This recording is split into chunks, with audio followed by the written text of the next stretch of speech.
ici Voix Jésuite, je suis Alexandre Masson.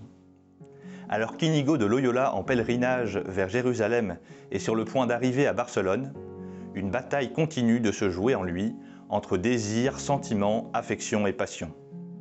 Tout cela a pour but de l'éclairer dans sa recherche pour trouver la volonté de Dieu. En ce moment de chaos existentiel, il semble que Dieu l'invite à se donner un lieu et un moment d'arrêt. Cet arrêt, c'est son séjour à Manresa, au pied du monastère Notre-Dame de Montserrat. C'est un arrêt en cours de route.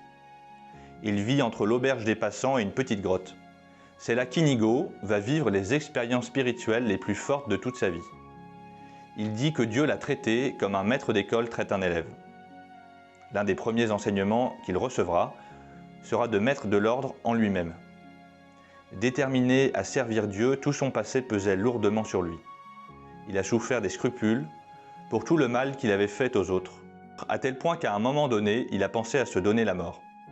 Grâce à son expérience du pardon et de la miséricorde de Dieu, il a commencé à s'accepter tel qu'il était, ce qui lui permet de continuer à apprendre et à discerner entre la voix qui vient du bon esprit, qui l'encourage et l'appelle à une pleine réalisation, et celle qui vient du mauvais esprit, qui le conduit toujours à des enchevêtrements, à des malentendus, lui faisant ressentir une forte tristesse. Manresa est le moment où Inigo s'est le plus mis à la disposition de Dieu, avec de nombreux moments de prière, de pénitence, de silence intérieur et extérieur.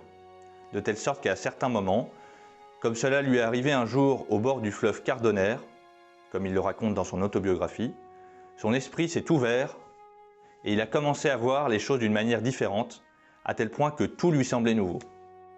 D'un moment à l'autre, ses doutes se sont dissipés et le monde a semblé s'accorder au-delà des incohérences et des malentendus.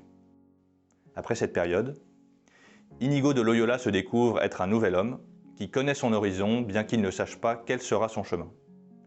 Il va rassembler toutes ses expériences intérieures par écrit. Cela constituera la base de ce qui sera plus tard les exercices spirituels, la méthode par laquelle il aide de nombreuses personnes à rencontrer Dieu et par laquelle la compagnie de Jésus sera configurée. Par la méditation, la contemplation, la prière et le silence, les exercices spirituels aident chacun à découvrir son propre chemin. Un chemin qui mènera à sa vocation, à Dieu et au bonheur. En ce sens, les exercices sont au cœur de la spiritualité ignatienne et devraient donc façonner la vie de tout ce qui en est issu, école, œuvre sociale, paroisse, jésuite et laïque. 5 siècles plus tard, cette méthode continue de nous relier à Dieu, nous aidant à vivre pleinement, à risquer, à parier, à surmonter nos peurs, à pousser l'existence à l'extrême. Mais c'est une expérience qu'il ne sert à rien de raconter.